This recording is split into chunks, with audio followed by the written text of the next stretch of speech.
To move your RT30 repair table, first push your rotary lift table underneath the RT30. Make sure that the lift table is positioned in between all of the yellow self-aligning stop brackets. Next, raise your lift table until the RT30 is off the ground. Now swing and lock all 4 legs into the upright position. Do this by pulling the locking pin, then swinging the leg up.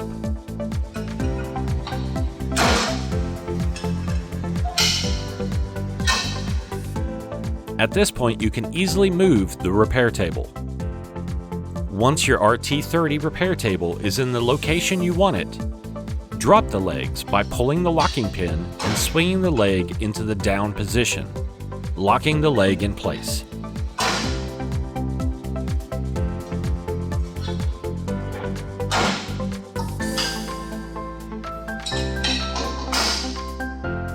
Now, just lower the lift table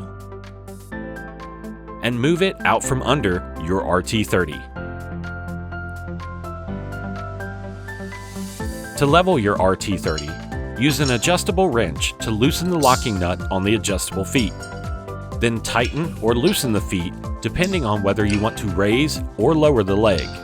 Once adjustments are made, make sure to tighten the locking nut back into place. The RT30's tabletop features 4 padded plates that can easily be flipped over if a hard surface is required. Also, if needed, the tabletop can be extended on both the front and back. To extend the tabletop, pull the front end of the table out. This will give you access to where 4 extension plates are stored. Simply pull out the extension plate needed